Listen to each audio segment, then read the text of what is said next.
Baik, kembali dalam cerita dan waktu ini saya nak terus saja Skype bersama dengan Wakil Astra Awani Johor, Siti Nur Akilah Omar. Ini cerita dan juga liputan berkaitan dengan pengusaha bot persiaran yang membawa pelancong nekat mengubah operasi dengan membawa rokok seludup di perairan Johor Timur dan rangkaian sindiket tumpah selepas serbuan dijalankan pada Jumaat lalu di jeti Endau Mersing dengan rampasan 903 kotak rokok bernilai 9.3 juta ringgit. Jadi kita terus saja bersama dengan Akilah. Akilah, mungkin ada perincian lanjut berhubung dengan liputan ini yang diadakan hari ini dan yang menjadi topik awal dan juga berita awal ini adalah berkaitan dengan ia adalah bot persiaran yang sebelum ini membawa pelancong tetapi nekat menukar operasi dengan membawa rokok seludup. Akilah. Ya, betul. Itu yang diterangkan oleh Ketua Polis Johor, Datuk Ayub Khan Maidin PC, yang mana pada permulaan sidang media dia menyatakan bahawa terdapat serbuan yang dijalankan oleh pihak polis dan juga Marine. Yang mana serbuan ini telah menumpaskan sebahagian rangkaian kecil untuk sindiket rokok seludup. Dan apa yang saya boleh kongsikan, sebenarnya saya tanya soalan berulang kali lah sebab kita macam terkejut bila dapat tahu ada pengusaha bot persiaran yang nekat mengubah operasi mereka sebab dalam tempoh PKP ini pelancong memang sedia ada. Kita pun faham pelancong memang tak ada masuk. Kalau ikutkan daerah Mersing sendiri adalah pulau ataupun kawasan yang terdapat pulau-pulau pelancongan. Jadi bila PKP ni memang tak ada pelancong masuk dan kalau ada pun hanya tempatan, mungkin tidak ke pulau-pulau. Jadi mungkin disebabkan itu mereka ni nekat mengubah operasi dengan mengambil rokok di perairan antarabangsa untuk dibawa melalui bot kecil. Dan bot persiaran ini sebenarnya daripada maklumat yang saya dapat daripada Datuk Ayub Han sendiri, sebenarnya bot ini untuk pasukan ataupun aktiviti diving untuk pelancong ke pulau-pulau di Mersing untuk melakukan aktiviti diving.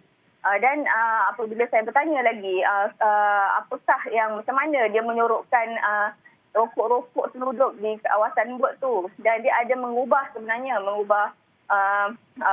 fizikal bot itu sendiri. Mungkin dalam dia bahagian dek dipanjangkan sedikit dan tempat untuk pelancong duduk dan barang-barang tu diselitkan rokok untuk mengaburi mata pihak berkuasa.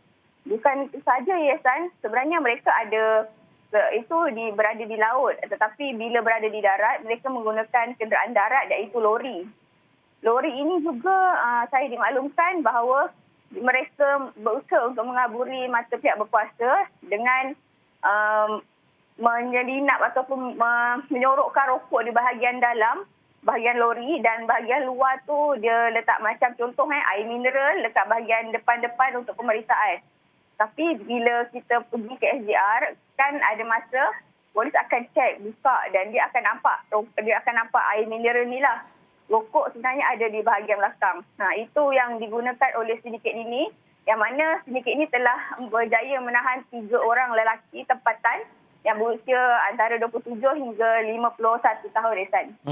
Dan juga Akilah, mungkin antara bukan kekeliruan tetapi antara perkara-perkara yang dapat dilihat adalah bila bot persiaran macam Akilah sebut tadi tak ada pelancong dan sebagainya, bila ia bergerak dan juga melalui perairan contohnya, mungkin itu menimbulkan sedikit syak wasangka dalam kalangan penduduk tempatan, pihak berkuasa dan sebagainya, kan? Dan juga menurut sidang media polis tadi, apa lagi antara perkara-perkara yang dinyatakan terutamanya bagi mereka ataupun yang telah pun ditahan ataupun ditangkap, dan juga bot itu bagaimana dan barang rampasan itu, Akilah?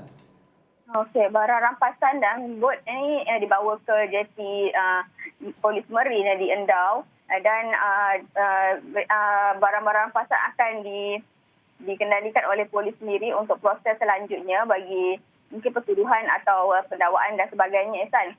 Dan apa yang Ehsan fikirkan juga sama seperti saya fikirkan, bagaimana ialah mereka kan berada di laut, mungkin nelayan apa semua ada perasan, tapi kemungkinan juga, Ehsan, mungkin sebab mereka sudah biasa, jadi mereka tidak nak menganggap itu adalah satu perkara yang pelik. Dan saya ada tanya juga kepada Datuk Ayub bahawa macam mana taktik atau modus operandi mereka, dan semasa serbuan siasatan mendapati bahawa mereka baru saja mengambil bahan-bahan seluduk ini daripada Vietnam. Lepas tu dia pergi ke perairan Batam, Indonesia, dan dia akan edarkan di perairan Pantai Timur. Bermakna dia orang ada rangkaian sendiri, dan ini salah satu rangkaiannya. Dan Datuk Ayub tidak menolak kemungkinan ada lagi pengusaha buat yang mengubah operasi mereka sebab PKP.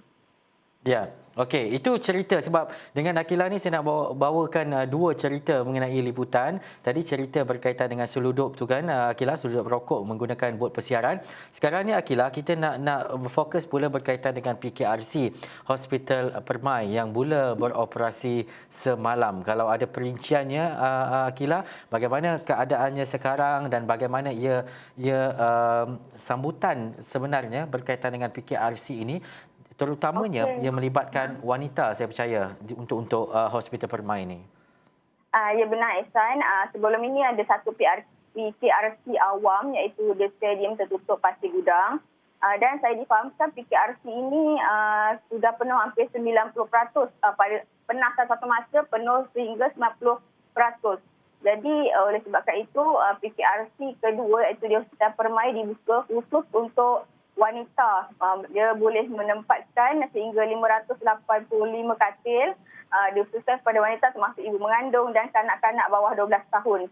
Dan apa yang difahamkan oleh pengerusi Jawatan Kuasa Pengurusan Bencana Daerah Johor Bahru, Datuk Abdul Rahman Saleh, dia bermula semalam dan sehingga 2 petang tadi hari ini terdapat 8 orang pesakit sudah dipindahkan di PKRC ini. Ia menempatkan pesakit-pesakit COVID yang dalam peringkat 2 atau 3, kalau tak silap saya, untuk yang dijangkiti COVID. Dan ia kalau dibandingkan dengan pemilihan, kenapa memilih Hospital Permai sebagai PKRC, kerana ia boleh digunakan dalam tempoh yang lama berbanding sekiranya kerajaan menggunakan institusi-institusi latihan lain yang kalau sekiranya COVID ini berangsur reda, mungkin institusi-institusi ini akan dibuka dan sebagainya, San.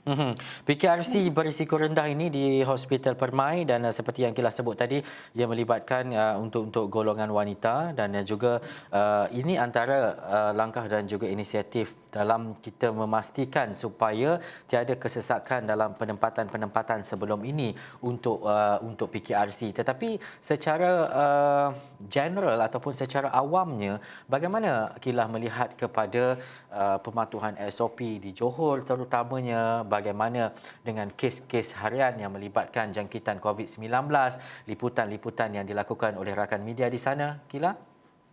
Okey, setakat ini sepanjang tempoh PKP bermula daripada Jun, PKP fasa pertama, dan esok pula dah masuk PKP fasa kedua.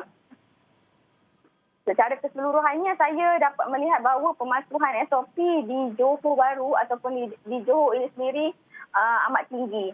Kerana kalau kita dapat lihat ketika saya pergi ke Mersing tadi pagi pun, kenderaan boleh dikira lah, Ihsan, tak banyak. Dan apabila melalui sekatan SCJR itu sendiri, memang kena tunjuk surat. Macam kita media pun memang dibekalkan dengan surat pengesahan dengan kad media kan. Jadi benda-benda macam itu memang kena ada lah untuk perjalanan sebagai seorang media. Dan begitu juga dengan mereka yang ada berurusan lain lah. Kiranya ada tugas ataupun ada perkara yang perlu diselesaikan, kena ada surat pengesahan daripada balai dan sebagainya.